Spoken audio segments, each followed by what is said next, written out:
need to sign this? Or is this just my copy? Your copy. Thank you. Thank you.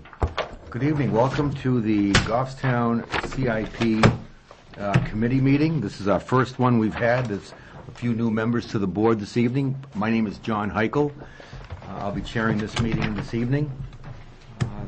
The CIP committee is authorized by the planning board, and that's why we're meeting to discuss long-term planning for expenses and expenditures for the next till 2018 or 2019. If we could just go around the table, there's some new folks here. Let the folks out there in TV world know who we are. If you could just mind introducing yourself and a little bit about what you do here. Peter Georgiantis. Can we start at the... You want to start over there? We can start with you, Peter. Okay. Brian Fournier. Alan Brown, Selectman. I'm Brian Rose. I'm the Planning and Zoning Administrator. Hank Boyle, representing the schools. Earl Carroll, at-large rep. Gail LeBrecq, at-large rep as well. And I'm John Heichel. I'm the chair of the Goffstown Planning Board. I guess the first thing we should probably do is nominate a vice chair. I nominate Earl. Do we have a second for Earl? I'll second it. Okay. Nominated by Gail, seconded by Peter. Any other not? not? IS. Pardon me? Your last name, AS or IS? AS. Did you say all in favor? No, I didn't, because I want to know if there's any other nominations. I don't see any. Okay, there are no other nominations, and we'll close that. All in favor of Earl being vice chair, say aye. Aye. Aye. All opposed? Any abstentions? Welcome, Earl, and congratulations. Once again. You can fill in many times this summer. Let's see. Okay, we're going to have an enjoyable time here. We're going to be in some spirited debate, I'm sure. We're going to be talking about things that we don't all agree on necessarily, but somehow we'll come together and do what's right for the town, and which is the most important part of this. So all of you are welcome to speak your mind whenever you want. Freedom of speech is very important to me and to this committee. Let's see. The other thing I'd like to mention is if you're not going to be here this summer for a meeting, because there's so few of us, if you're not going to be, please let myself or Brian know, or someone in town hall know, so we don't all come here and not have a quorum, which is probably the worst thing that can happen to the ones. So please, if you're not going to be here, just call in and excuse yourself, and that'll be fine. The only one that I know of that I would definitely, highly unlikely be at, is if we get to the planning board presentation on August 29th. For me, it's June 6th, next week, next meeting. And 6-6 for Gail. We have a conflict on the 20th. I'll have to see if I can change the, Brian and I both have planning board that night. On budget meeting on the 20th, I think that's a planned budget committee meeting, so. Okay. We all know which meeting is more important in town, don't we? No. CIP, of course, right? Keep budget on 6/20. And as times go along, just let us know, and that'd be big help for us. And we will be meeting every other Thursday, which would be the second and fourth Thursdays. It's kind of the off Thursdays from planning. So Yes. you actually have the second, fourth Thursdays as planning board meetings, and then depending on if there's a 5 Thursday month, then we'll have for example, today is the 30th of June, so it's not either the first or third, but it's the 5th. So if we have any more 5th. So every Thursday is Thursdays- taken up, either planning or CIP. Yeah. Yes. That'll keep you out of trouble Isn't during that the summer, one? John. I can't get in trouble on Thursday, thank you. Yeah, that happens again on the August meeting if we make it to that meeting on planning board meeting. Okay. So Anything else, any suggestions from anyone on organizations? Which actually, that schedule's going to probably have to change for the August 29th. 'Cause that seems like that's an off week on the planning board. The 29th. Does sound late. Yeah.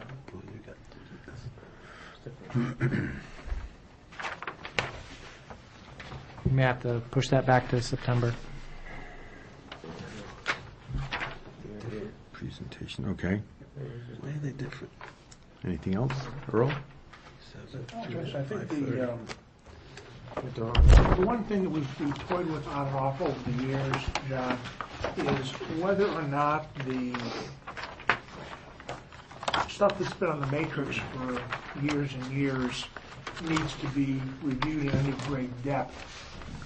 There are things that for those of us that have been on the committee for a number of years, and certainly Hank, myself, Brian, ever since you've been in town, Gail, we've heard a lot of these presentations over and over and over again. And unless something has changed, we can probably deal with it comparatively quickly. I think the other thing that needs to be at least mentioned, particularly for the new folks on the committee, is that while we do have to take budget issues into consideration, we're not a budget committee. We're a long-range planning committee. And we have to balance the needs of the town versus, for lack of a better term, the wants of the departments, taking into consideration how all this is going to play out in terms of the budget process. Because we know that once this thing gets, once we're done with it here, it goes to the planning board. Once the planning board is done, it goes to the budget committee. Once the budget committee is done with it, it goes to the selectmen. And anywhere along the line, things are going to change. All we do is we recommend. And one thing that I've been very concerned about from time to time is our second guessing the department heads. Not being a budget committee, and I'm just going to look at the first thing on the agenda here, or first thing on the matrix, is police vehicles. Chief Sullivan has got down, I'm using a round number, $36,000 for a cruiser. It's not our position to say, what do you mean $36,000 for a cruiser? You can't get a cruiser for $30,000? That's not our function. He's asking for 3 cruisers. We have to, as a committee, listen to him justify the need for 3 cruisers. If we think he needs the 3 cruisers, great. 3 cruisers at $36,000 apiece. We may need to move one out a year if need be. Sometimes we'll add something in. But it's, he wants. And if he can justify the fact that he needs, that's okay. We questioned the school department at great length last year about the bond issues that they wanted to put forth to the voters for school expansion, for the track redevelopment, things of that nature.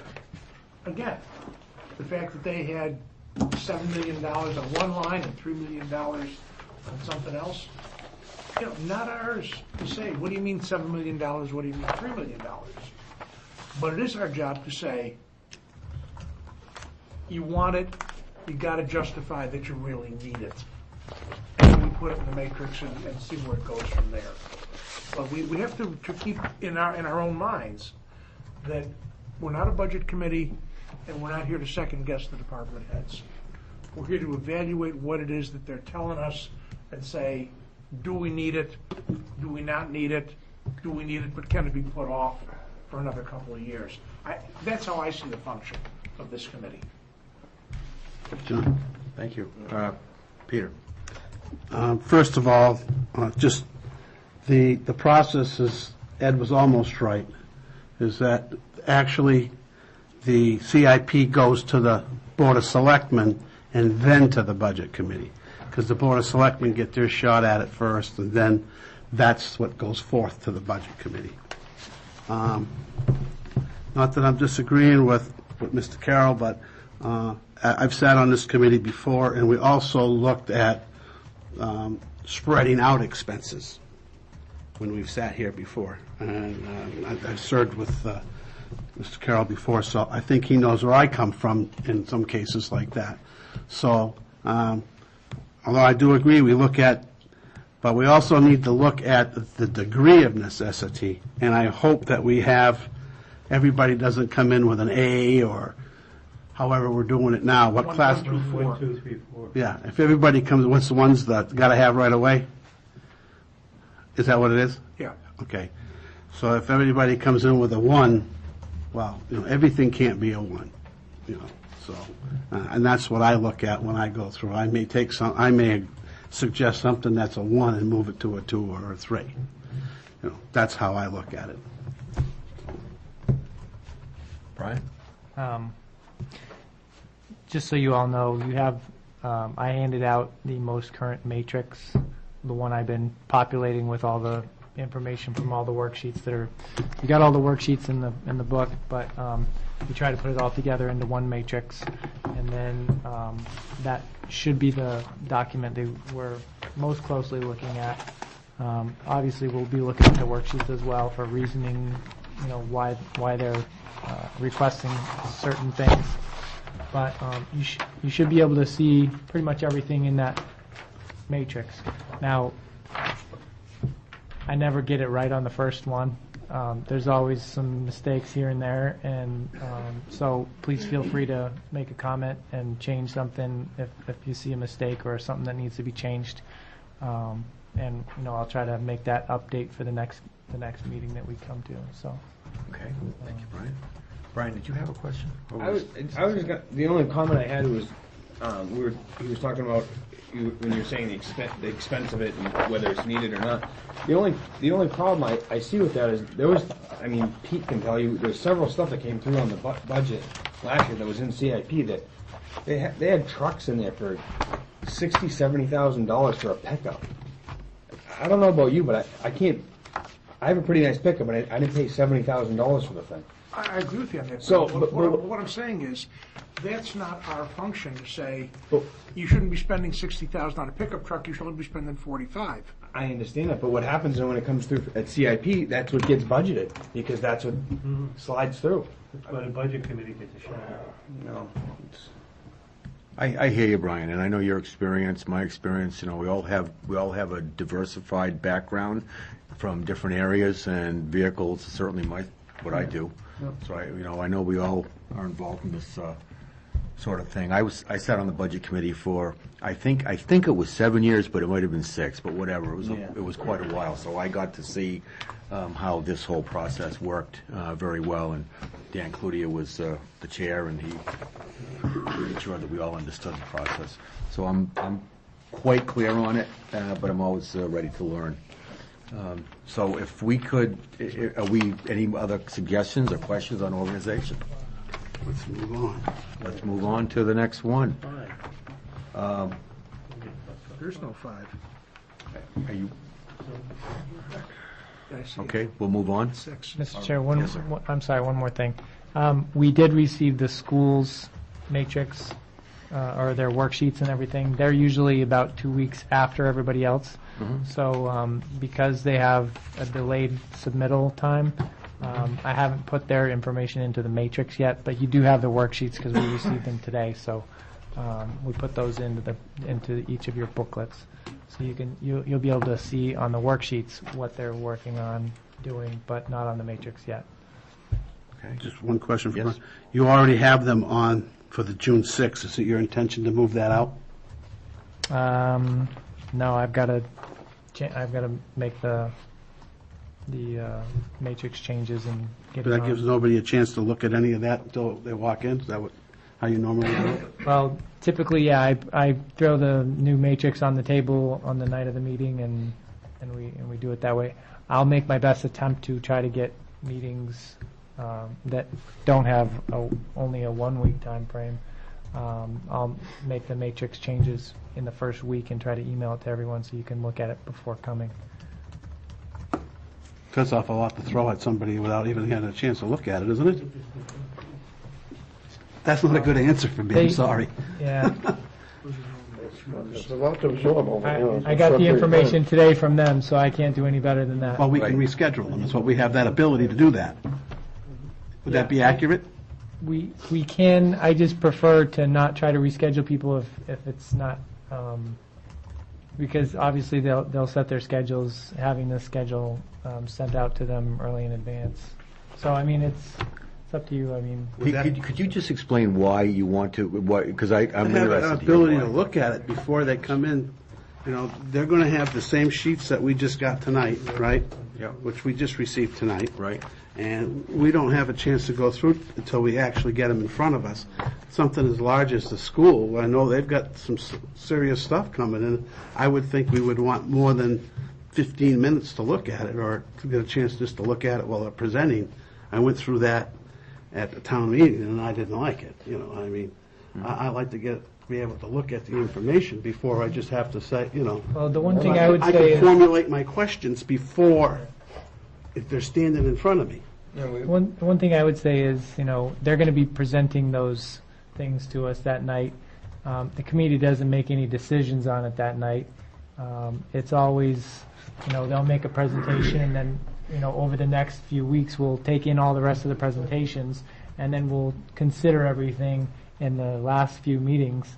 And so there'll be a chance to ask any questions at that point in time, versus, you know, we'll have plenty of time to kind of think these things out through our minds once it's been presented to us. So I don't know that it's a huge deal to not have it all right then, but. I think he's right. I mean, I don't know if I can speak of it. I think he's right, because, you know, it'd be nice to You have think this in who's your right? hands.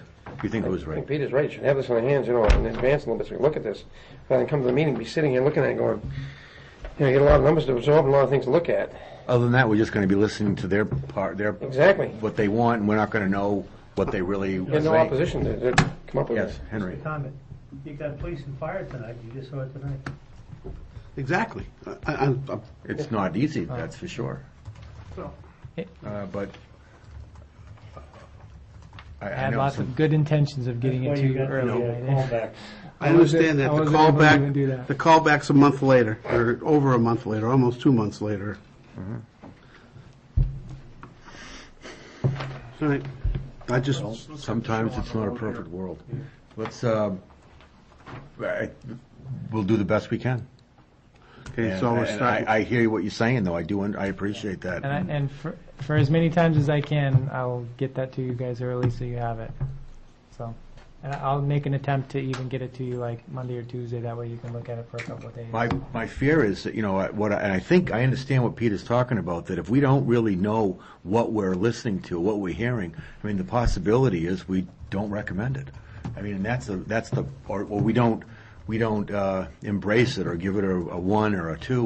We may, if we don't understand what we're actually seeing or hearing, I think it's important that we do get this stuff with enough time. Well, again, that's why we have the We don't wanna- callbacks, and we can ask any questions that we don't understand, and, Yeah. you know. Okay, well, we'll do our best, and hopefully we have the information that we need to make a good decision. just one other thing, Brian, when you rerun the matrix for next meeting or a couple of meetings down the road, are you going to fill in the 2013 adopted column?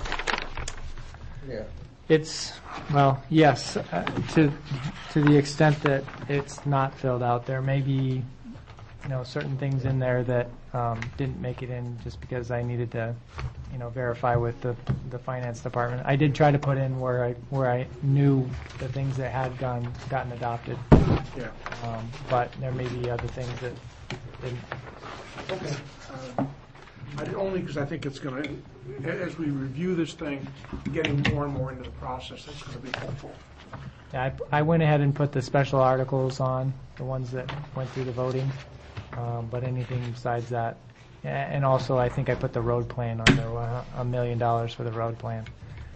But I'm not sure on everything else, so I'll have to verify all that information. I'll be doing that over the next few days with Derek and with the finance department, so. All right. Okay, move along, we're all set, we're all... Move on to Mr. Gammons, I guess. Goffstown Village Water Precinct. Mr. Gammons, welcome. Good evening. Good evening. This will be short and sweet. You've got a couple of heavy hitters coming up, I can tell. Goffstown Village Water Precinct, as most everybody knows, is an independently funded entity. However, the borrowing that we do very much affects the town's borrowing capacity, and we coordinate very closely with the Board of Selectmen on any of those items. We're fortunate that in the next 2 years, we're going to be closing out the bond that we now have, so that'll be beneficial for all of us. Thank you. The bond payments for 2014 is $66,810. For 2015, the final payment is $63,420, and that's principal and interest to bring it down to zero. Future bonding, we don't have anything on the table at this time. Mr. Gammons, can I just interrupt really fast? For those of you who are looking for the information, it's in your matrix, about 2/3 of the way back, and then also in the admin section, admin and other, last page of that section is just an email or a memo worksheet. It's not in the same format as the normal worksheets that we see, but it's got the data that they were talking about. So, thank you. Sorry. Okay. Future bonding, we don't have anything on the horizon right now, but we're very much aware of the fact that we're going to need additional water supply down the road, and we have looked at several options. 2 or 3 of them look promising, maybe 5 years down the road. Last year, we carried $360,000, planning that we might be hiring an engineering firm a little sooner, but we haven't seen the need to spend that kind of money, so we haven't committed it on the next prognosis. Vehicles, the box truck is due to be replaced 2015. We've received a cost of approximately $35,000. We're waiting to see what the special rate for government vehicles is, and of course take full advantage of that. We're going to replace the pickup truck. It's in the works. We're dealing with dealers right now, and they may have made a deal already. But we're going to replace the 2004 pickup truck at an approximate cost of $30,000. That's a very basic truck. The radio has 2 switches. One is on and one is off, and that's about it. You know, it's very basic. System upgrades. We have quite an event going this year. We have a cooperative project with the Department of Public Works. They are going to grind the street at Pleasant Street from what I call the Maltese Tree down to where West Union Street comes in. And we're going to work with them to cut us a ditch so we can lay a new water line, 12-inch pipe. In advance of that work, we undertook the hardest part, which was getting a water line under the brook. And that was an engineering feat. And I was so happy to see the last of the first of the 300 feet line that was pulled through underground emerge. And I had a front row seat for it because it's on my land. This is in cooperation with the Department of Public Works. They're doing the heavy work, they're doing the excavation for us, they're doing the backfill, tamping, and all of those parts and pieces. In other meetings with the Board of Selectmen and with other folks, we have come up with an approximate price of $105,000 for our cost, not including the pipe. And we've already purchased that, and we're pretty much ready to go around the middle of next month. And we'll do it very close to the ending of school and have it completed very close to the beginning of school. This $105,000 is If we were to pay for it all in 1 year, that would be about 1/7 of our annual budget. So we worked out an arrangement with DPW whereby we would pay half of it, and then the following year pay the other half. We carry between $140,000 and $175,000 for maintenance and upkeep, repairs, and things of that nature. So the bulk of the payments will come out of that fund, and we'll be doing some other pipe work as the funds permit. New water source, we've done some investigation, and we can see where it's possible the cost for that might hit $1 million. But as I said earlier, that's still in the thought stage, not even in the planning stage, and we're just gathering ideas. We expect to have the state continue the budget assistance of $20,000 they've been giving us for the projects that we have undertaken at their request, and testing and other things that we have done. And that's about it for the Goffstown Village Water Precinct. We're looking forward to a real good year. Thank you very much. Brian? Mr. Chair. Al, on our matrix, the way I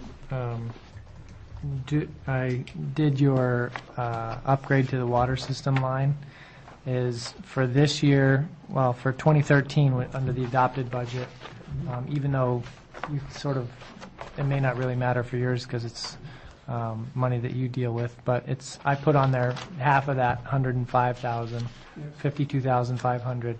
Yes. And then under 2014, I put the other 52,500. On the rest of the matrix for that line, you had previously numbers in 2015 you had 150,000, and then 2016 all the way through 2019 you had it up to 225,000. Just as rough numbers as to what you might be spending on system upgrades. Do you want those numbers to still remain in there on the matrix, or do you just want to mix those out? I think And it's important to carry those forward.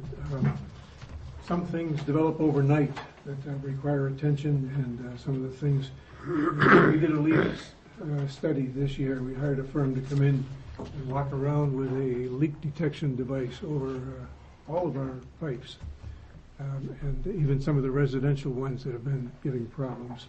That was quite an expense. It isn't anything that we repeat, but we do need to be prepared for that, and I would like to leave that in, yes. okay, thank you. Oh, and then I'm sorry, one more question, Mr. Chair. Certainly.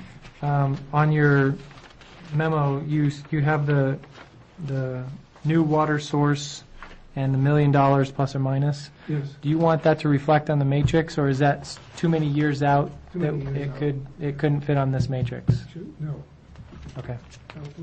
If we see the need, if we're, at the point where we're eating the seed corn, then we'll solicit bids and engineering playouts and all kinds of things that are involved. We've gone through the thought process, but it's not even at a point where we can provide any hard information. Okay. Thank you, Earl. Question for either Brian or Al. I'm looking at line 275 on the matrix. 2014 proposed CIP shows 175,000. Oh, yeah. Yet in the 2014 column, 452.5. Yeah, that just needs to So I'm assuming change. 175 is incorrect. Right. That was from last year, so I'll change that. That's a 52.5. And- Should be 52.5. Yeah. Yep. Those proposed 24, the 2014 proposed CIP line and the 2014 line just to the right of that, both of those should be identical. I just separated them so that you can kind of get a glimpse of in that 2014 year. That's fine.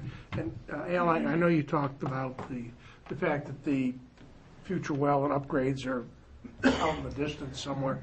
Just for my curiosity, are those going to be bonded issues? Yes, there will be bonding, Okay, very definitely. but thank you. I have a question for you. Where is pump maintenance? Where is maintenance on which line do you have, or is that included in this? That's in the 140 or 150,000. We take care of service breaks and hydrant replacements that happen overnight in the tire tracks. Line, is that a line or It's is not that? a line, Jeff. It's I not. think, what's shown in the matrix These are are, capital improvements. If it's Yeah. an ongoing budgeting issue, then it comes out of the budget and doesn't get addressed by CIP. So routine maintenance issues come out of the water precinct budget lines. Okay. So we don't have to worry about that. So pump maintenance, like repairs, I mean, overhauls can be, That's just part of our Many thousands. operation, yes. okay, got it, right, all right. I just mention it because they do exist, and sometimes we have to be patient as they get taken care of. Certainly. And no threat of water shortages, or you don't see, I heard you talk about new well. Is there a reason for that, or are we? Just planning ahead. Yeah. A while ago, we had one of our off-line situations where the water usage was over what we were anticipating, and we were running into some problems. Went up there one Saturday morning, and all the sprinkler systems were on, and the little unit there with pump about that high was really working to Wow. take care of it. But they've worked things out, so we haven't had any problems. That was probably 3 years ago. Okay. Satellite. One other thing, Oh, yes. every once in a while, the issue comes up of whether or not there's any planned service area expansion. New subdivisions or major projects that may be asking to hook into the village system. Anything that you're aware of on the horizon there? In the past 3 years, we've made water allocations to projects on Fog Road and down here on Elm Street and up at the Karanikas property and such, and those are all on hold at this time, according to the last information that I have. If they all came on at once, we would definitely be moving our plans ahead, but there isn't much activity right now, I've been assured. And the only, any other questions? I have one question. At one time, there was a regional water precinct plan or something that said that there was talk about hooking in to the Grassmere line over by the Shell station. Did that ever? We did some engineering to find out what that was going to cost and how it would be done. One of the problems we have is that Manchester water is fluoridated, and if we cannot provide fluoridated water to people in Goffstown unless we take a vote and the subscribers approve of it.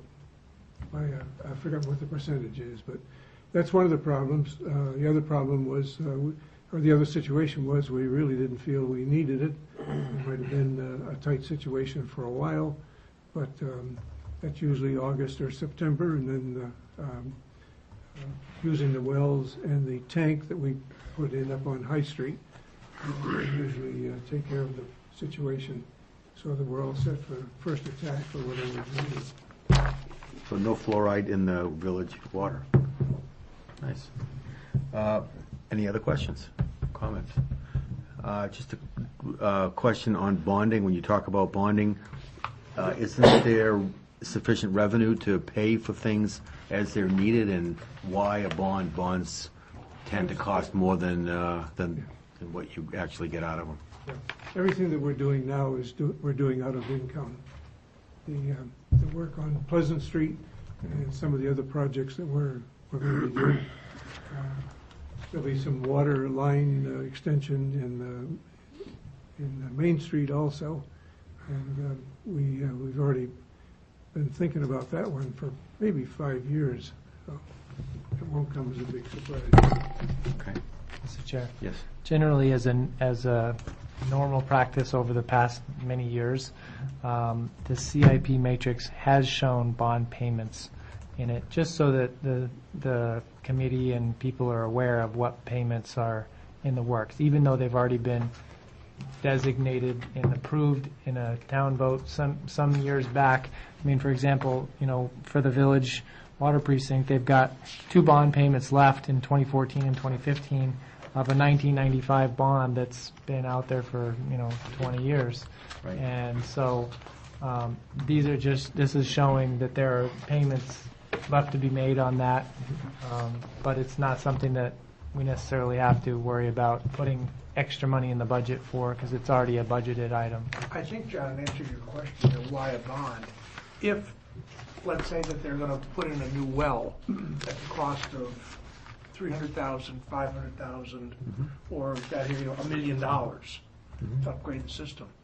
If they were to do that in 1 year, it would either completely wipe out operating income, or there would have to be a humongous one-time surcharge to the customers of the Village Water Precinct. Right.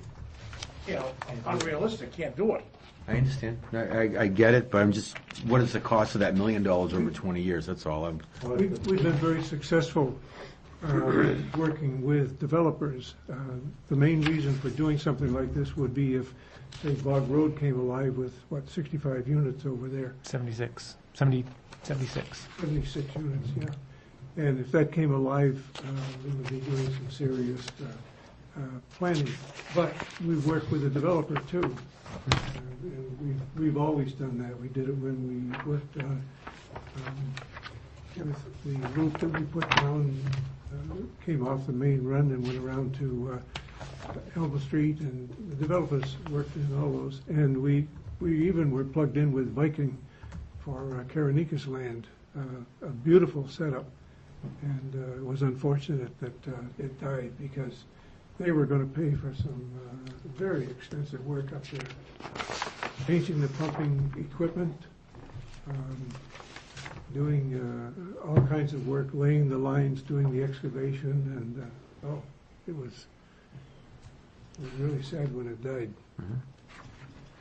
But it may come alive again. It's a beautiful spot up there. Beautiful spot.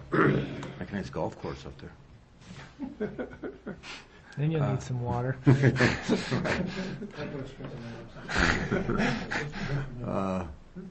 What else? Anybody else? Any comments? Comments, questions? Okay. Great. Well, thank you very much. Thank you. Thank you, Mr. Have a Gammons. good evening. Next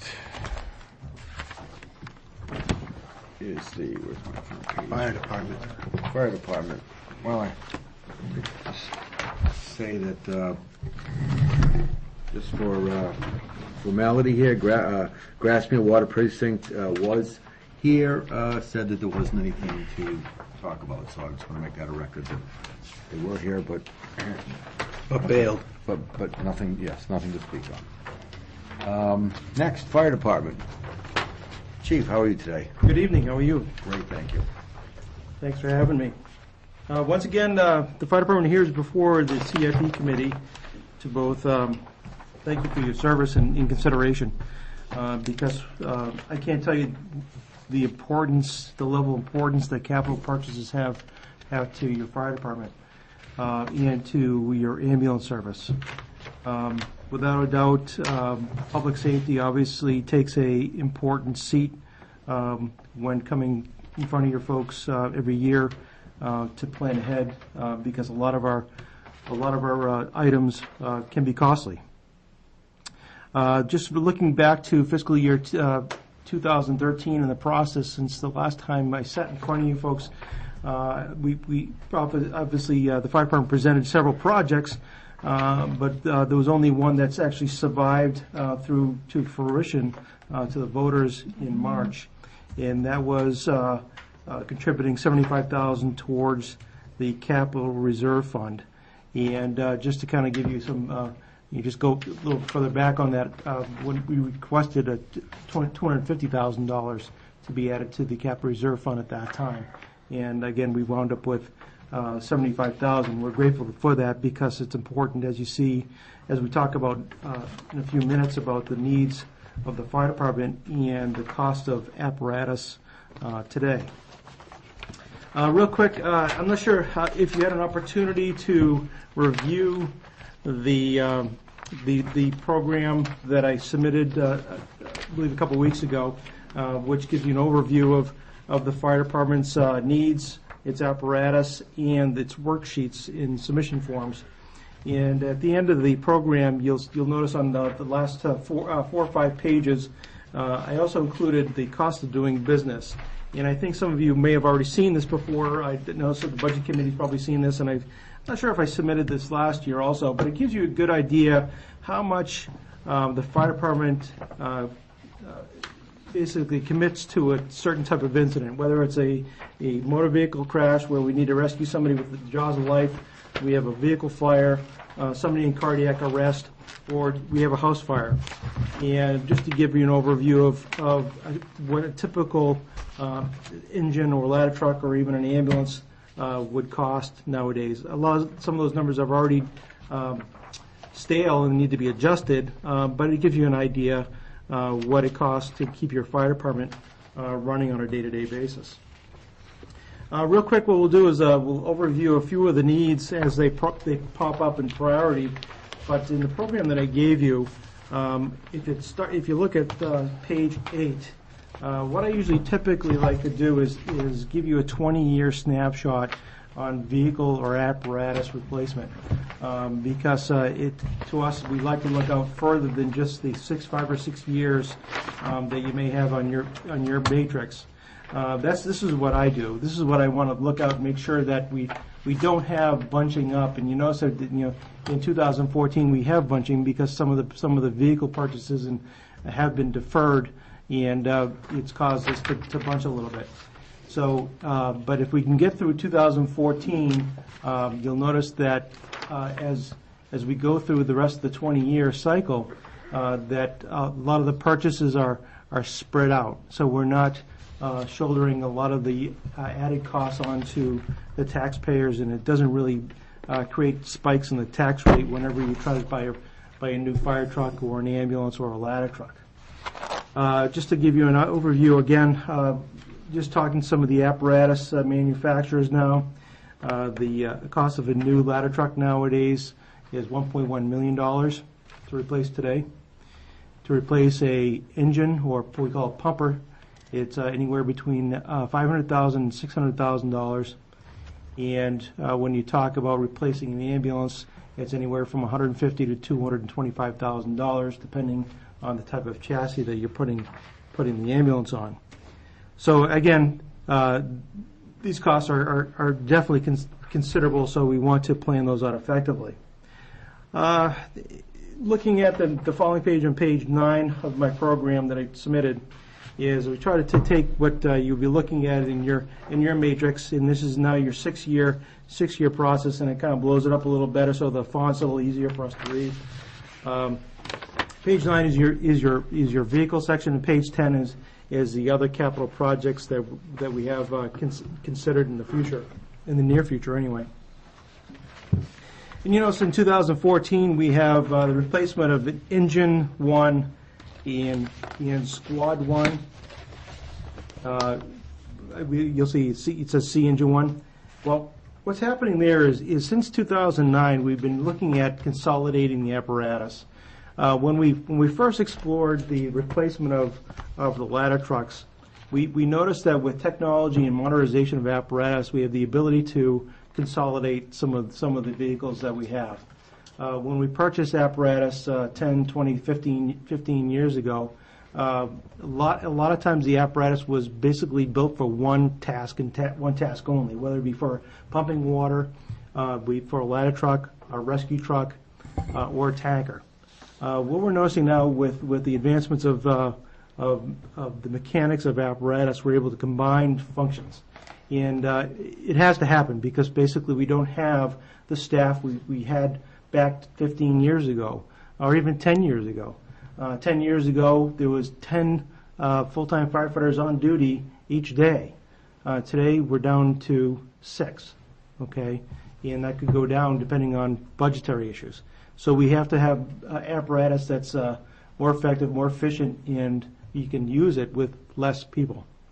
So with that, we look to, in 2009, we took 2 ladder trucks and we combined it to one tower ladder. So we have one functional tower ladder now that replaced two ladders. In 2010, we combined a pumper, or replaced a pumper and a tanker, and now we have a pumper tanker, and that's here out of the Church Street station. And here we're proposing to do with more time to again reduce the big player apparatus that costs the most, and we're looking to replace an engine and what we call the squad, which is an engine with hose and everything else like that, but it doesn't have enough water to be classified as a Class A pumper. We call it a full attack pumper. So we want to combine the two to create a rescue pumper. All right, so it's reducing that apparatus fleet by one. And then we're looking at replacing the forestry truck. Again, this is a revisit from last year. It's a 1968 Jeep Forestry. But again, we're rethinking and relooking at how we operate and how we can be more efficient. People say, well, you need $130,000 for a forestry truck. You got to be kidding me. And I said, well, it's just not going to be a forestry truck that's going to be used 3 or 4 months out of the year.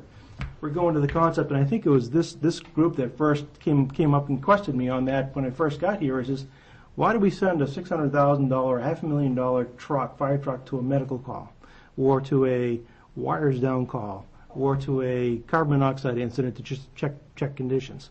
And frankly, it goes back to what I said. In the past, we had an engine, and we just sent the engine. Here, we're looking to replace the forestry truck, what we call a fast attack response vehicle. That could be used for a brush fire. It could be used for a wires down type call. It could be used to respond to a medical emergency to assist an ambulance crew. And again, you're not sending a $600,000 fire truck and the wear and tear that you're placing on that engine, and you're putting it on a fast attack vehicle that costs maybe $130,000.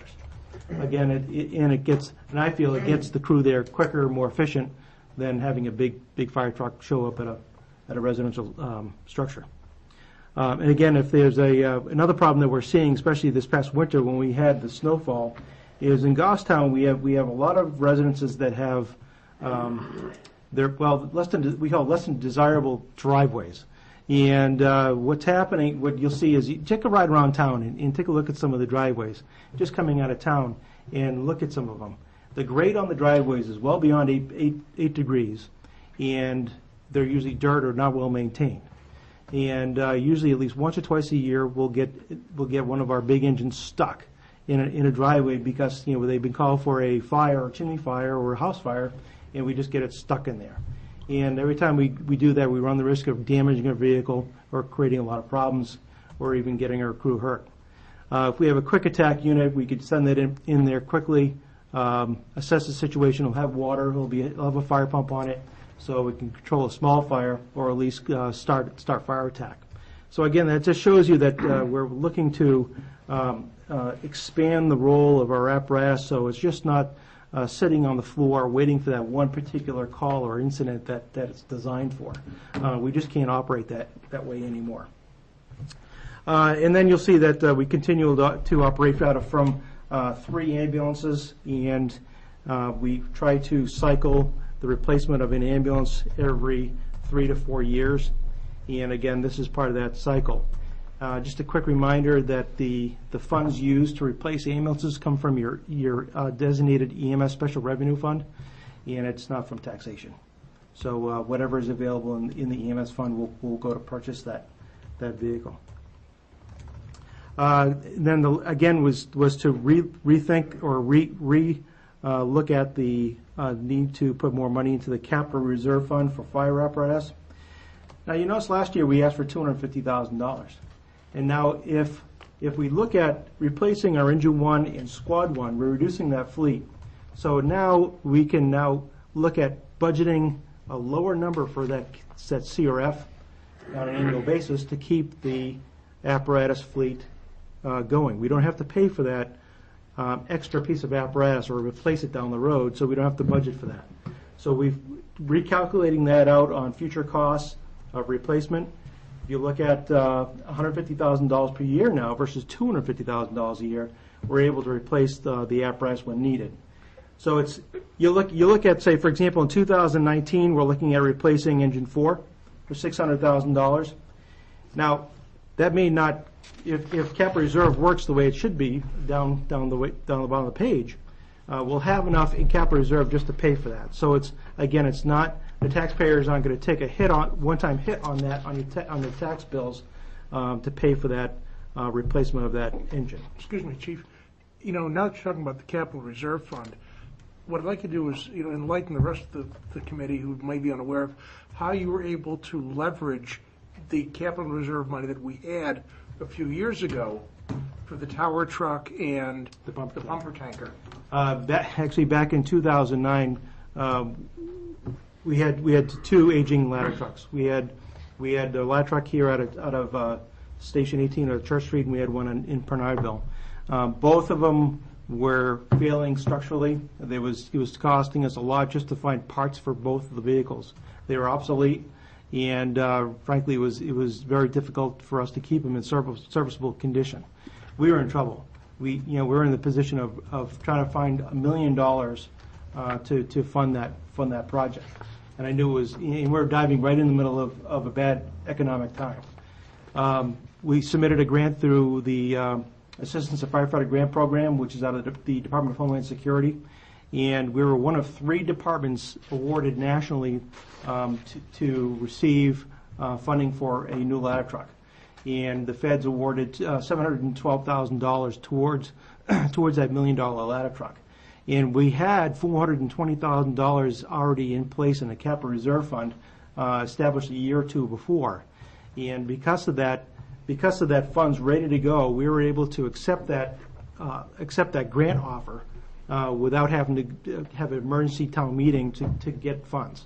So again, it gave us that leverage because that was the first thing the feds, when they called me, says, "Hey, we're going to award you $712,000. Can you get that $1 million truck that you propose?"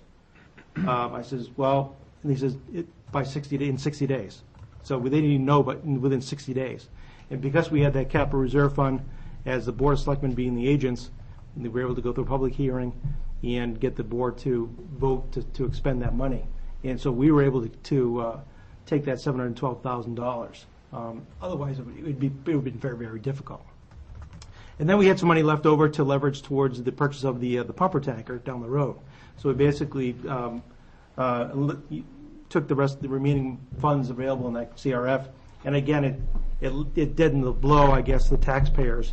So I can't recall exactly how much. I believe it was around in New York about 140,000. Right. Yeah. So I think we asked for the taxpayers in the range of $400,000 for that engine that cost almost $600,000 because we had trade-in for the old pieces that were useless to us, but they had scrap value. So we had some trade-in value. So with the CRF in trade-in, we were able to leverage quite a bit in order to get the trucks we have now.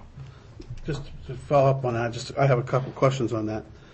That's the same truck that we had to spend an extra $120,000 because it wouldn't fit in the building, right? That's the tower ladder. Yeah. Okay. And then that's also some of the reason we're having some of the issues with our building because we bought trucks that are large that don't fit in the building. Yeah. All right.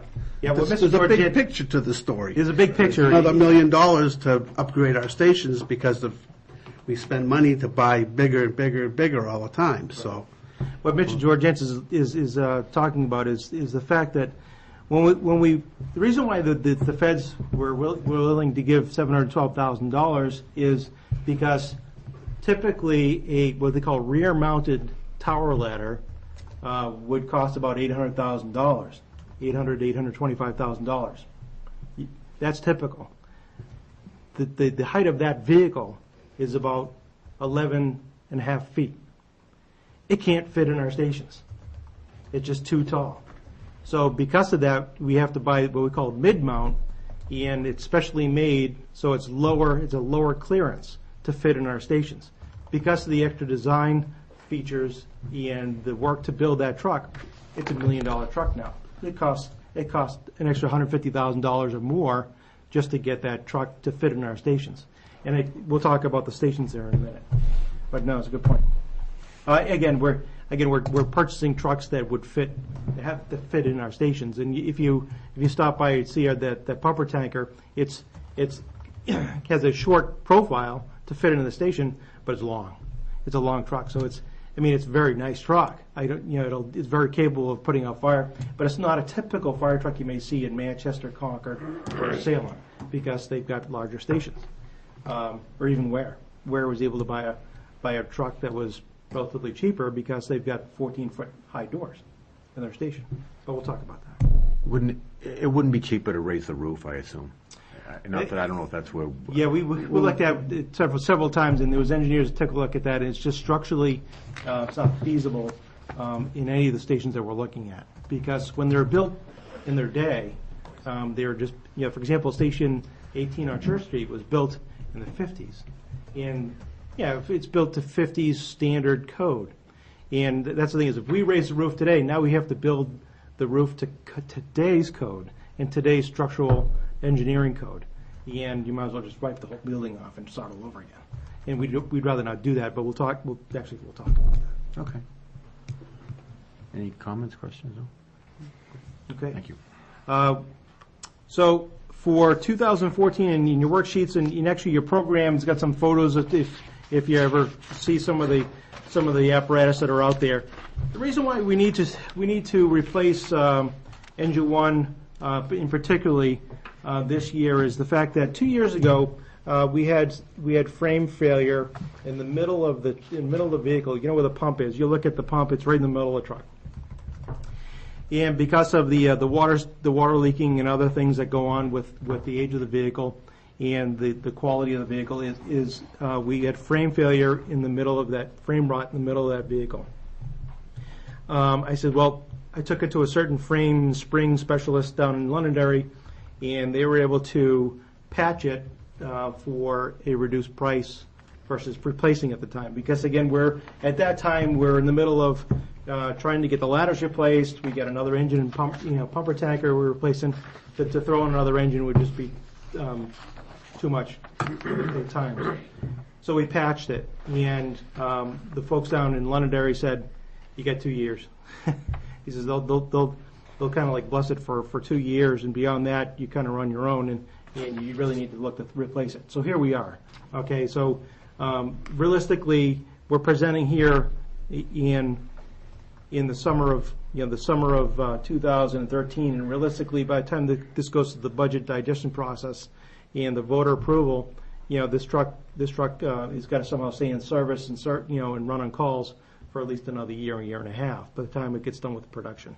So that's the reason why we really are strongly looking to replace this, for next year. And again, Squad 1. Squad 1 is a unique vehicle. You see, it's a short, stubby thing. It's one of those things where we use it quite a bit. You'll notice the mileage on it on your matrix. You're like, hey, this is nothing. I mean, 17,000 or 18,000 miles. But look at the hours that has on it. The engine hours. We use this thing to pump. Okay, pump water, and it sits there and pumps hard. And we use it. And but can these two trucks be combined with a real good pump? Absolutely. And that's what we're looking at is a rescue pumper that'll do the work of both of them, and so we'll replace them at the same time. So you'll notice the engine hours on Squad 1 are pretty high for that vehicle. And it'll be, we're looking at significant engine work or even pump work in the near future. So we're just trying not to put money into that vehicle if we don't have to. But here we have an opportunity to combine the two, and that's why you have it there. EMS 3 again has come out of the EMS fund. The replacement for that vehicle again is running. I believe I estimated $145,000. We're going to be working with dealers in the area. I'm all for taking advantage of utilizing stock units and dealer demo units. In the past 2 ambulances, we've had very good success with that, and we've saved some significant funds with that. So we'll be looking at that. John? Yes, sir. On your presentation here, you're talking about just swapping the boxes? That's an option. I'm talking to several dealers that do that, and they're giving us one price right now. They could swap the box for $130,000, so long as nothing goes bad when the swap occurs. and that's good. But bear in mind that when we purchased the vehicle, it cost $120 in 2005. So just to kind of put that in perspective, like for example, if I can get a brand new, say stock or demo unit for $145,000 with full lifetime warranties, that may be worth it. So we're going to evaluate that, when the time comes. In fact, I've got one showing up in the yard to take a look at tomorrow afternoon. So we're amenable to look at anything so we can keep the program running. Okay, the fire station improvement program. In your program that I gave you was kind of a snapshot of the three stations, and I know a lot of you have seen it, but I also have a few copies up here. This is the last year after, unfortunately, the CIP committee didn't have the ability to see this because more or less this was kicked off at the same time I did the presentation last year.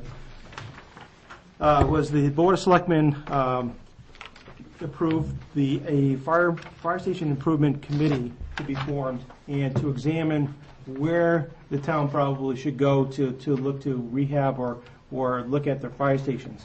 And we had a great committee. They had some great ideas, and I want to thank all the members that came forward from all the different town departments that stepped forward, and volunteers and residents in the area that were on this committee.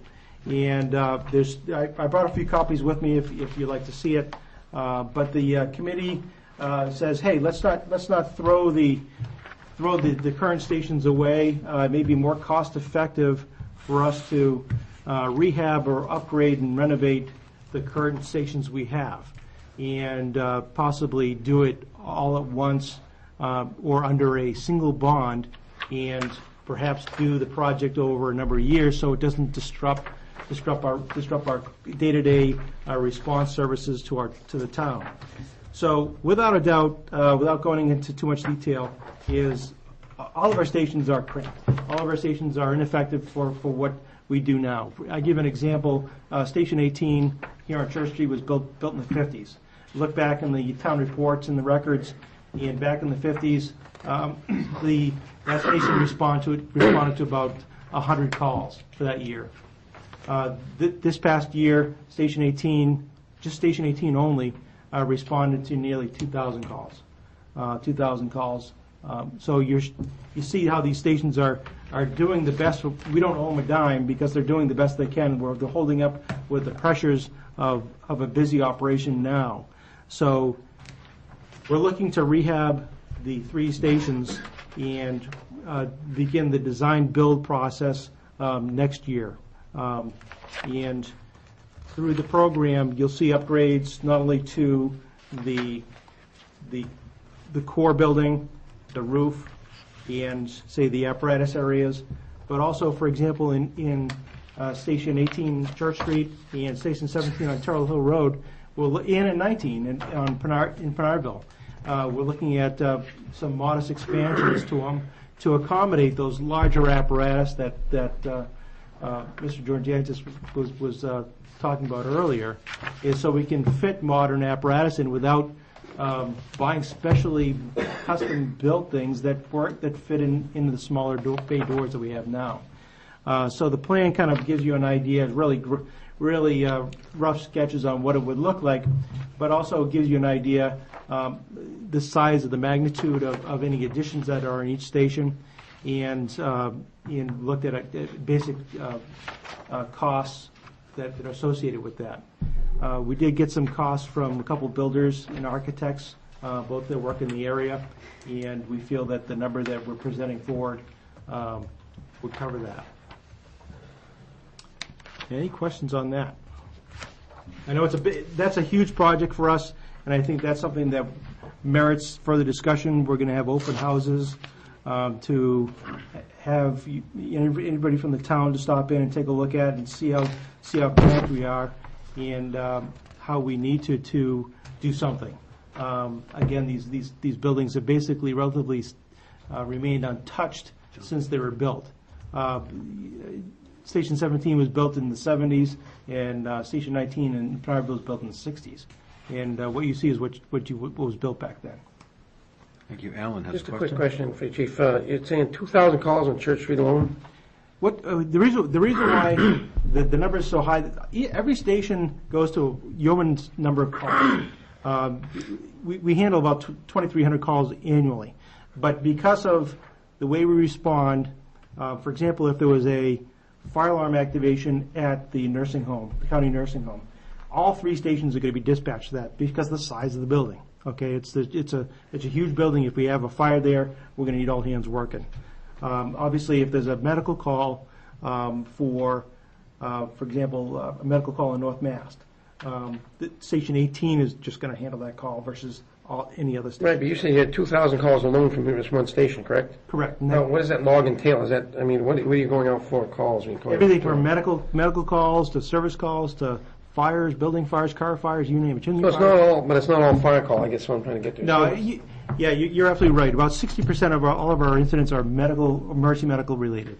Okay, only a fraction, a relatively fraction of our overall calls are the fires that you see, coming out of a house or a building. So most of our calls are hazard related. We're kind of turned ourselves into a fire department from a fire department to a all hazards kind of response agency, where we call it the smells and bells. So if we get called for a fire alarm activation, we're going to respond. If we call for CO alarm activation, carbon monoxide, we're going to respond.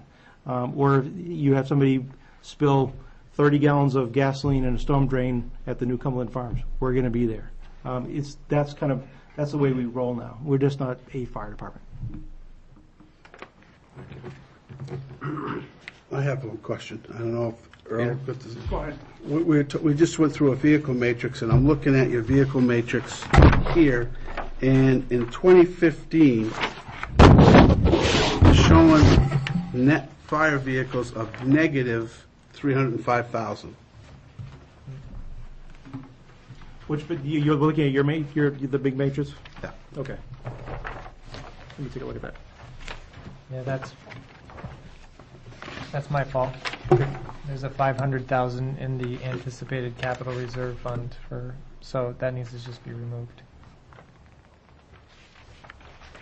That's kind of why you need to look at this. That line of anticipated capital reserve fund for fire equipment, do you want numbers in there? That's an offsetting revenue. Well, it's been a discussion in the past. That was going to be a question that I asked you about the 75, for example, that you just got last year. Are you planning on putting that towards a certain vehicle in a certain year, or do you want to just kind of hang on to it and I see can what do flies? that, but unfortunately, because the board is the agents of that fund, I can't speak for the board. I can recommend, but it doesn't really mean much, as far as, I can play this. I can play that CRF balance out as if it's fully funded, but we're finding that it hasn't never been fully funded whenever we come up with a request. Yeah. So it's, I don't know if it's. I could do it, but I don't know if it's be effective for you to make a decision. Earl. Chief, looking at the station replacement program on the matrix, and where I'm looking here is on pages 4 and 5, lines 173, 174, and 175. We've got the $1.75 million bond issue in 2014. We've got $1 million in 15 and $1 million in 16. Right. And I understand where those come from, given the written materials. So when I looked at the end of the written material, where you've got the bond payment schedules, you're showing a $3 million and change, $3.75 million bond. I guess for our purposes, are we looking at one bond? Are we looking at 3 bonds?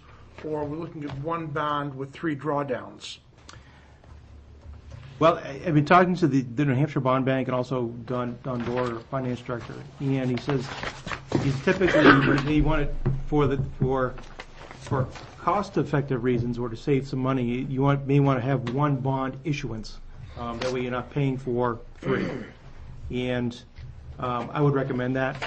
I would recommend doing one bond for the three stations, and you have a continuous drawdown as you plow through the project, station by station.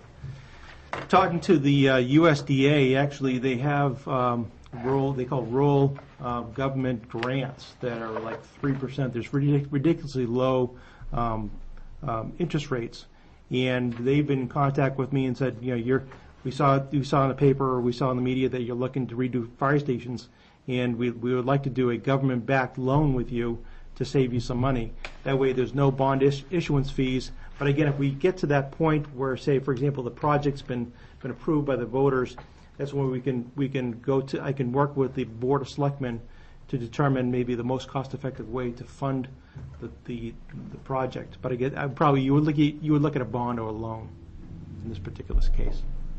This comes in, Earl, to where you're talking about budgeting type stuff. I mean, if you're talking about an outright expenditure of 1.75 or whatever versus a bond, that's something that we have to look at, whether the project is affordable. We want to build 2 fire stations, sure, but do we need to do it in this process? Well, this is why the question was asked. Yeah, I agree. I mean, Right. That's a good question. I mean, that's your other option, is you could fund it outright in the capital budget for the year and do station by station. And we go through the vetting process every year, and that's one way to do it also. So, We just need a recommendation, and we'll take it from there. or we make the Or we recommendation. make the recommendation. That's why I think on my page 10 or my program, but I also wanted to give you a snapshot of, other than vehicles, what other capital projects may be out there that may help you with that decision when you're looking at fire station improvements. Is, for example, in 2015, we're looking to replace our entire supplier set of, we call SCBAs. It's the air tanks that are on the firefighters' backs that they use on a constant basis. They have a shelf life, or they have an expiration they only last approximately 15 years. So they have to be replaced because they won't be compliant under any standard, and they won't be safe for our folks to use. So that's coming up in 2015 for $230,000. Now there's grant funds that are out there, but again, they're competitive. I've had good luck with that, but again, I just want to put that place marker there for you to consider. And in 2016, we're looking to replace a set of Jaws of Life that we currently use. This set was purchased back in the 80s, and it'll be due for replacement. That's for $40,000. Is on the air tanks at 2015, the drop dead date? Yeah, we'll have to replace it during that year because the bottles are stamped and they just won't be compliant, and God forbid if anything happened to one of the firefighters. I'm assuming, Chief, that those cannot be replaced piecemeal. Well, the thing is, they were purchased through a grant back 2001 or 2002. So they were replaced all at once under the grant, and so that's kind of my argument to get another grant and say, hey, you put us in this predicament, so let's fund this through a grant. But again, that's competitive, so I'll have to do some more work on that. Chief, when you talk about grants, you're talking about, are there are there many sources of grant funding, or is there, when you talk about feds, you talk about, where do you get this money from? Right now, the Department of Homeland Security has a Assistance to Firefighter Grant Program, and that's the most significant program that's out there. It's about $375 million that's allocated annually, and if you see a senator or a congresswoman, please remind them that those programs are very important to us. We've really seen the impact of them. So it looks like they're still funded. They're funded for 2013 and 14, but 15 is a question mark. So that's why, again, it's in the budget. We'll hope it's going to be there. Thank you.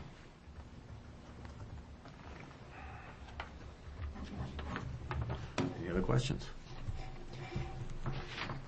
Go ahead.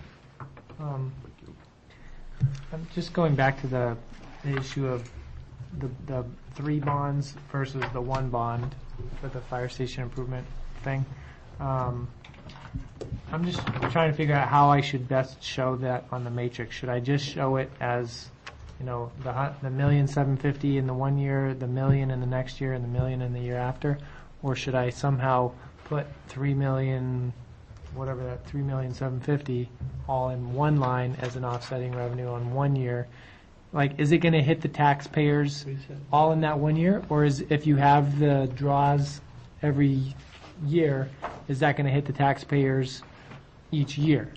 The way I was told by Don Boers, and it could change, is the moment you start drawing off that bond, you have to start paying for it.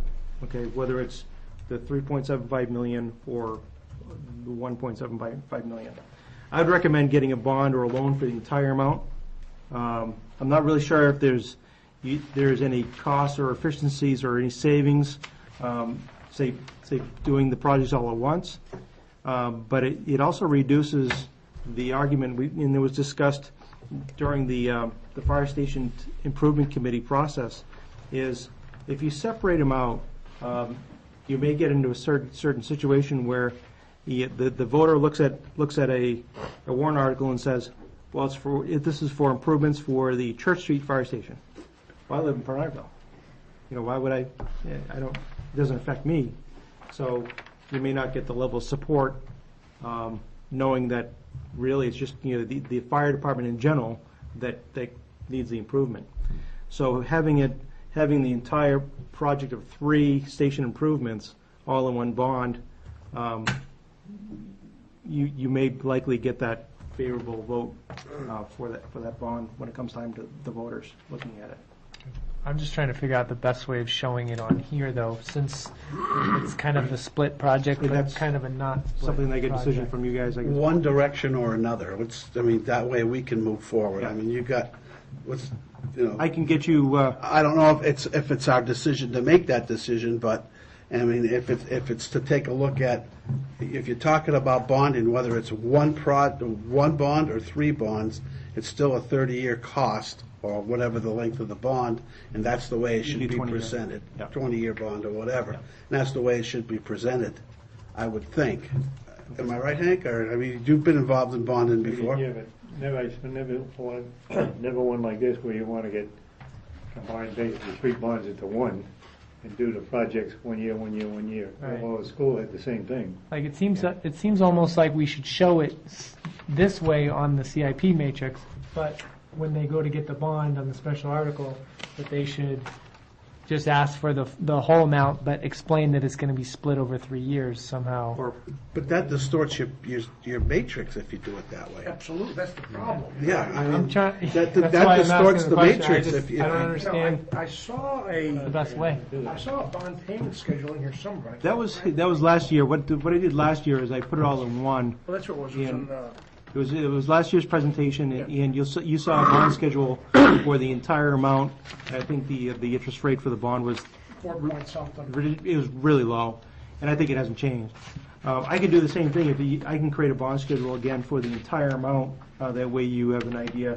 Marching it out, you'll have that figure. Right. Wow. Quite honestly, with the way bond issues have been treated by the voters here, and we're talking practical politics, I think, as much as anything else. You run the risk, if you spread it out into 3 separate bond issues, you may get the first one and not the second one and not the third one, and then you're stuck. I think it's a matter of educating the public as to what it is and why it's needed. And we've seen that happen with some of the other issues that have come forward, not only with this committee, but with some of the other issues that have come forward to the town as well. I mean, me personally, I think the best way of doing it is doing it as one bond issue with 3 draws. That's my feeling, but what the hell do I know? Brian, I can work with finance to get you a bond schedule on that. And with, I Whatever guess, you do, you're gonna get Yeah, we'll criticism. You're doing it in one work bond, it they're out. gonna say, why don't you split it up? If you do it in three, they're gonna say, why did you split it up? Well, I think doing one bond makes more sense than I doing think three so, too. bonds. Yeah. One bond with 3 draws. Yeah, Right. that would make more sense. It's Yeah. either win or lose. in You one get shot. one bond issuance fee versus 3. Yeah. You don't end up with Carroll Hill done and nothing else. I can get that for you. okay. That sounds good. Makes more sense. So going back to the 305 negative there, exactly what happened there? That was because last year we had, and I just never changed this line when I went through the matrix. I had put in there that there was, because we had anticipated, every year getting a capital reserve fund of $250,000, that by 2015 there would be $500,000 available in a capital reserve fund, anticipated capital reserve fund, and that could be an offsetting revenue to go towards vehicles and that kind of thing. So that's why that $500,000 shows up in 2015. If it's available. It's something that's why we wrote on there anticipated capital reserve fund, because we didn't know if it was going to go that way or not. I think for this year, I'll just take that line out because we don't know when that money might ever get spent. So I think it makes more sense to just take that whole line out. It would be my recommendation, if we have funds in capital reserve, in that capital reserve fund, we have apparatus purchase pending, that it would be recommending to the board of selectmen that we use that for that purpose. There's no sense having it sitting there for what other purpose? That's what it's there for. It's just sitting there. If you have it, you said you take it out. You take the line out. I'm going to take the line out that talks about, the anticipated funds that may be available at some point in time. He's still going to have his capital reserve fund, but Okay. it just won't be shown as an anticipated offsetting revenue in this matrix.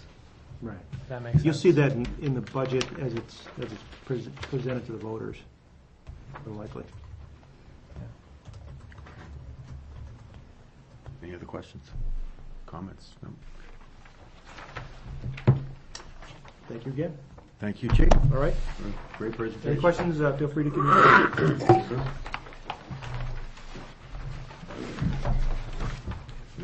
Next on our agenda, the police department. Chief Sullivan.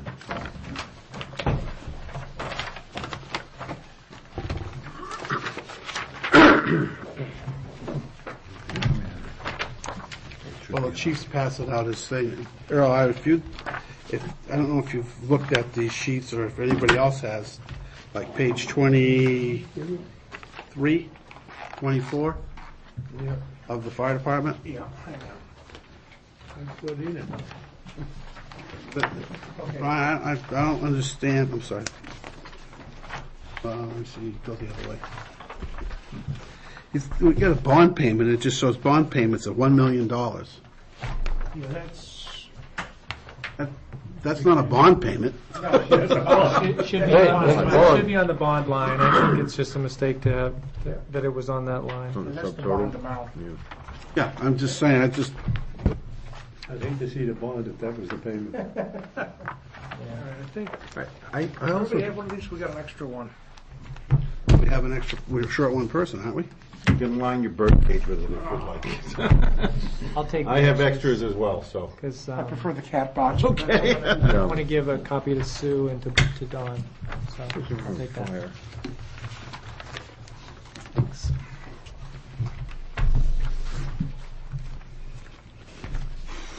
right? Okay, Is this your Chief. trunk, Chief? Thank you. Ready, set, go. No, that's not my trunk. The first item we have are vehicles, and it's an ongoing replacement. Over the last 2 years, we've replaced 2 vehicles per year. Prior to that, it was a 3-year, or 3-vehicle replacement per year. We're starting to see the effects of that right now. And granted, I appreciate the ability to go ahead and purchase the command post this year. That purchase is well underway.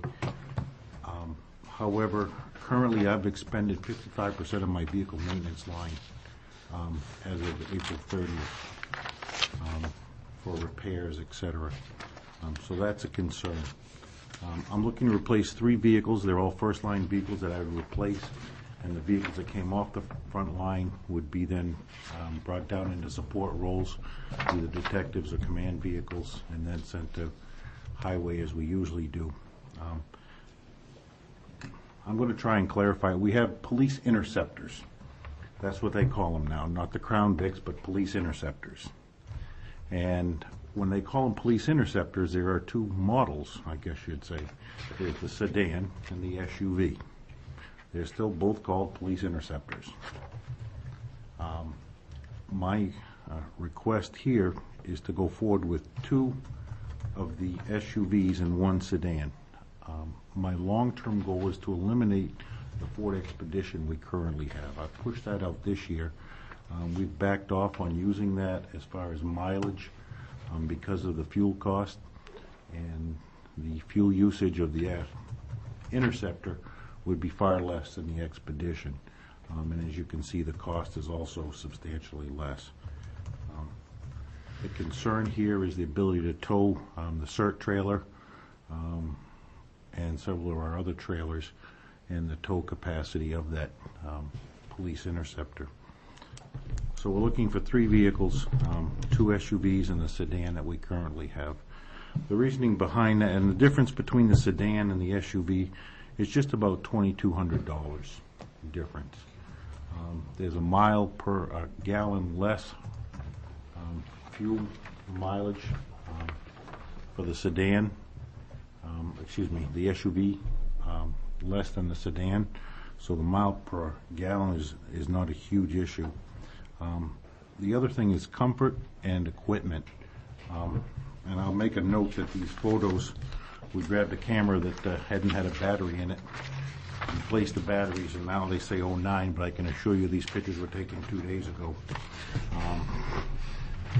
The first vehicle, the trunk space, because of the crash impacts systems they now have in it, they're not as deep as the old Crown Vics that we had. In that trunk, there should also be a shotgun, a rifle, a ballistic shield, and then a ballistic helmet. There's not room for all of it anymore. Okay, so we're running out of room. Just because they don't sink as low with the trunks. We're basically running right as you see it. There's nothing under what you see. The other thing is the comfort. This is the patrol officer's office for 12 hours a day. This is Officer Babcock you see sitting in the cruiser. He's not my tallest officer. Yeah, how does he do? It takes a shoehorn to get some of these bigger guys in there. And at points, they won't even go in the smaller cars. I just can't get them in. These are new Interceptor sedans are much more compact. They were so much more tighter. They were actually, we've gone through 4 sets of holsters because it's just so tight in there. So that's a concern. Chief, does it make any difference whether we go, whether you stay with Ford vehicles or switch to the Dodges or Chevys? It doesn't make a huge difference. I will say safety and liability is a huge concern. I taught driving at the police academy for about 17 years.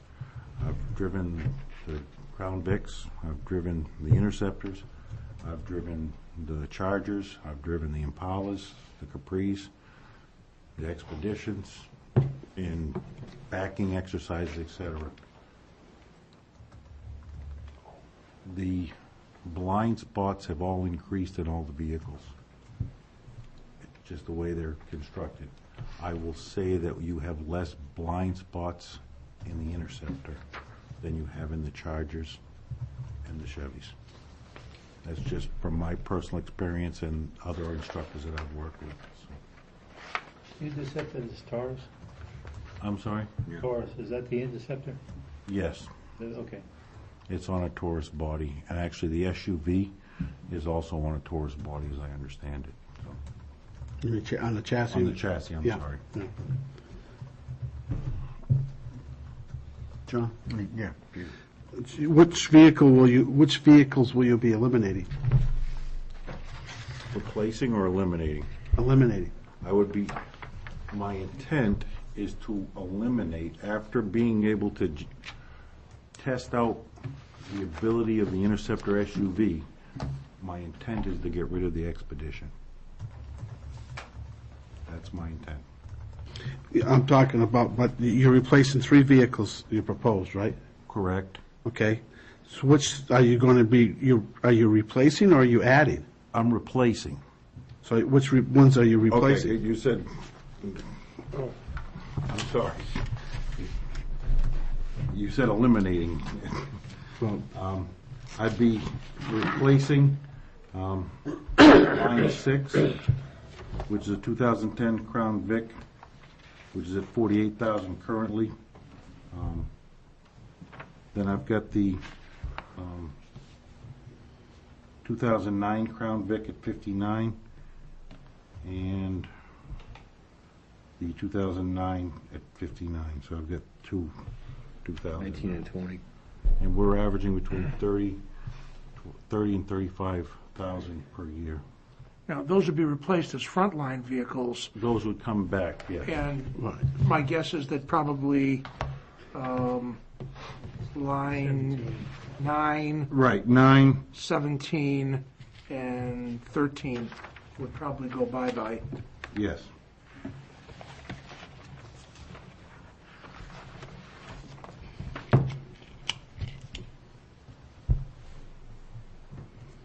I'm sorry.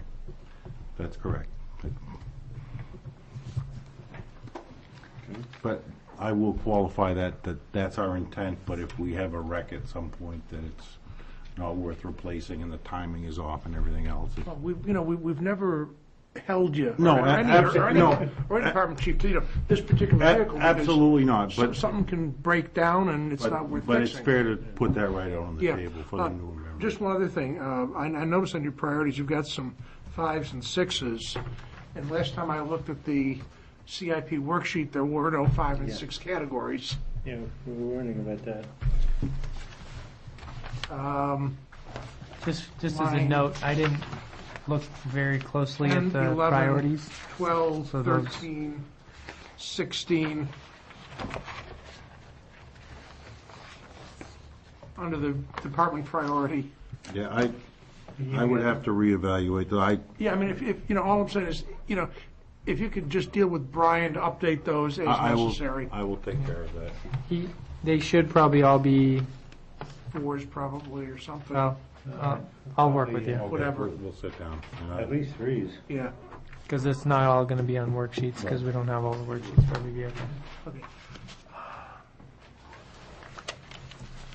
Chief, I do notice that in 2015, next year's issue, you're showing the Expedition being replaced for $80,000. That's the number that's been there.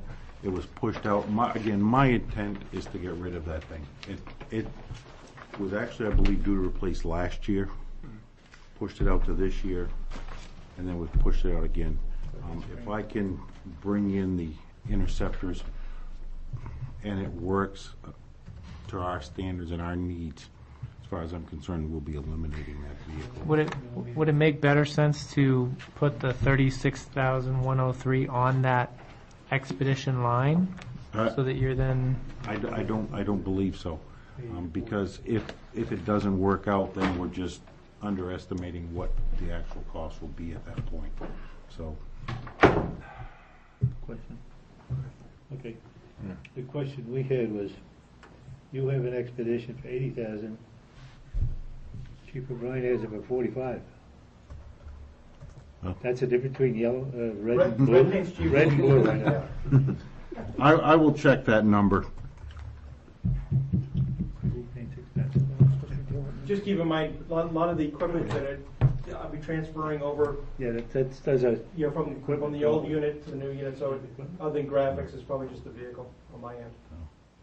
We've got the mounts and things like that for weapons and. Well, that was something that we had discussed, I think it was either last year or the year before, based on the changeover from the Crown Vic style to the Taurus style. You were I remember telling us that one of your issues was making sure that the equipment was transferable from the old vehicle to the new vehicle. And it was not. Nothing. With the side curtain airbags, we needed new cages, et cetera, because they had to have breakaways, and it wasn't transferable. And with the compactness of the inside of this vehicle now, the ability to mount computer mounts as we had in the past, shotgun and rifle mounts and things of that sort, it's just not feasible. We've had to buy whole new mounts, new cages. Question, are any of them bigger? I mean, I've seen the guys try to get in those things. I'm sorry? Can't you get any bigger?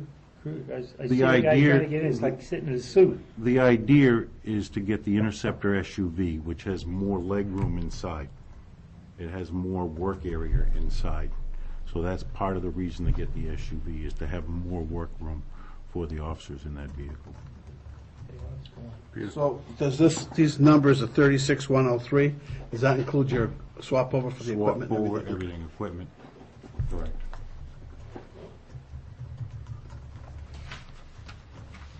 Okay. Thank you. The next item is for 2015, the Training Room and Emergency Operations Center. Currently, we work out of our conference room, or excuse me, our Training Emergency Operations Center, which is directly in the middle of the police department. Two pictures there. We work many different things there, our Emergency Operations Center. We conduct training both with the department and the community. These pictures show it's just not workable anymore. Currently, I have in the back of the building an unfinished space, we call it upper storage, which is in the back of the building over the new addition.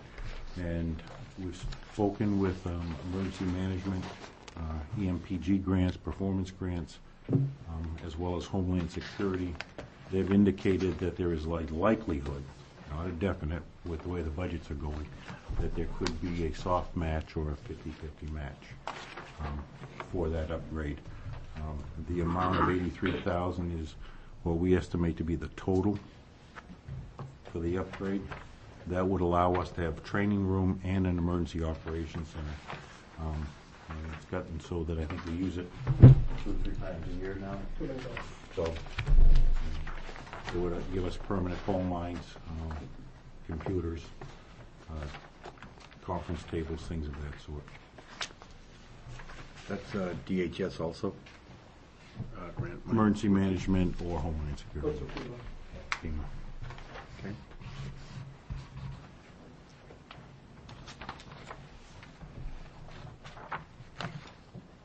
All right. If there's no questions on that, I'll continue. Any more Would- questions?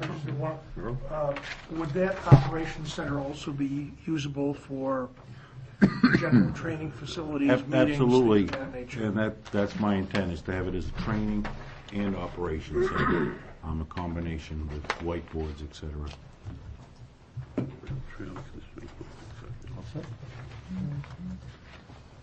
All right. The third item is a parking lot expansion. We've looked at expanding our parking lot. The front part of the parking lot, it's full continuously. If we have an event there, if we have a CERT meeting there, we've got people actually parking across the street at the county property and walking across 114. We've looked at expanding the front parking lot. We just don't have the land capacity to do that. So we've sat down with Megan from Highway, and the best alternative is to expand the back parking lot, raise it, spread it out. We do have property back there that adjoins the county gardens, community gardens. Bring that up, flatten, grade it out onto the road, and use that as additional parking for police vehicles and our personal vehicles during work time. So that would be in conjunction with the work done by Highway. You got the land? We have the land to do that, the area, It'd be $102,000 to do that? to grade it. That's the estimates I'm getting from the Where'd you engineer. get that from? Highway. Oh, that explains a lot of that. Well, I Excuse me, I didn't understand that. I'm just looking at, they're putting $180,000 into that area in the next 2 years, is what you're projecting to do.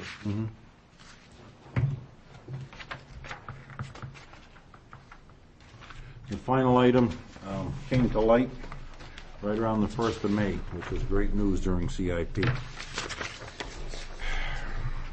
Dave Roberge, our facilities manager, who has a background in HVAC, heating, ventilating, air conditioning, cooling, was up on the roof inspecting, changing filters, etc., and came down with the great news that I've got 2 units up there that are absolutely on their last leg. They're whining, making noises with the valves, and apparently if you have noisy valves, the end is not far away. As he indicates to me, the life expectancy of an HVAC unit is 10 to 15 years. I have 3 units on the roof, one over processing, also formerly known as booking, the records department, and the communications room. All were replaced in 2001, those 3 units. I've got photographs here. The first one on the bottom left shows the compressor, and there's a leak underneath it. And apparently, as I understand it, there's either acid or water there, and no one wants to put their fingers in it to figure out which it is. We have an HVAC guy coming over tomorrow to run a test for us, and he can give us the results then and there, or within a day or 2. So if that's a leak of acid or corrosive material, it may not make it through this budget cycle, that one. You want to leave it out in 2015, or you want to No, move it? this is for 2014. 14. I've got these 3 units in for 2014. Okay, only because I look at the matrix, and they're showing 15. Your worksheet showed it in 2015, so I can do it in 2014. What page are you on? I'm on page 4 of the matrix, lines 160, 161, Here. They're all on 161. no, 161, but they probably should be renumbered, but that's where we are, line 161. Yes, and I put them on 15, and it was an error. That was one of the last-minute deals that I'm trying to get it done, and I found out. So, It's 26,200, right? yes. Yeah. My apologies for that. I'll send you a new You don't updated need one, AC in the Brian. booking room. Oh, I got it all underneath the one. So, Both of those, Chief? there's 3 of them there. The booking or No, process. I'm saying the training room, does that stay in 15? That stays in 15. Okay, so the only This thing we're is the looking at is HVAC. HVAC moving into 14? Yes, please. Okay. The 26 takes care of all of them? Yes. Is that just replacement or is that upgrades? That's replacements.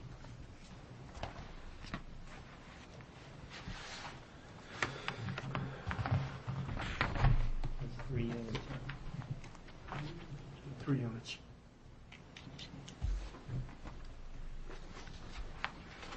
And also, Chief, if you would get in with Brian on the priorities, department priority. Thank you.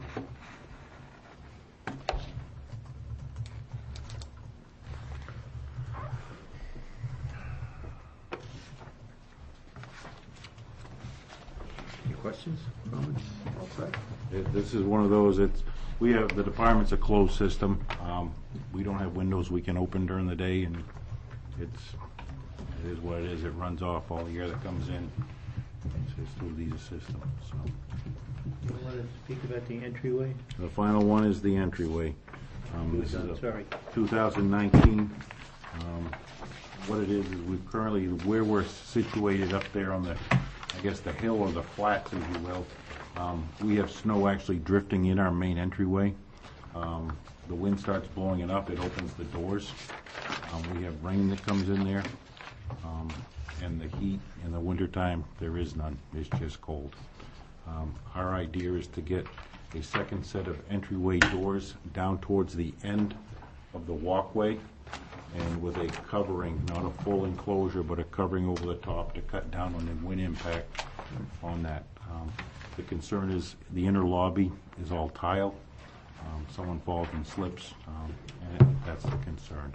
So hopefully reduce our fuel usage and cost and keeping that thing heated, as well as keeping it clearer for the people that come into the lobby.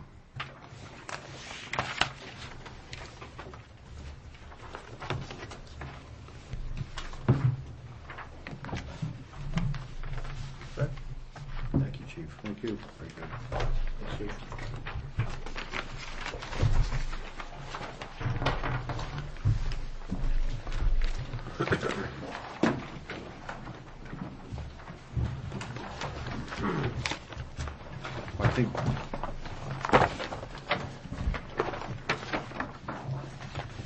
easier than we anticipated.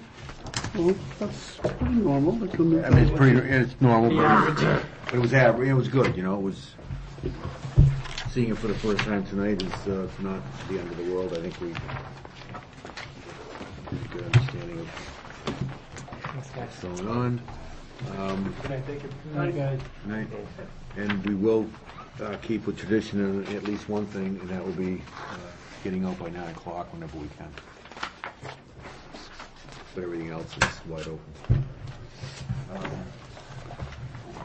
Anything else? Any? What do we got going next time here?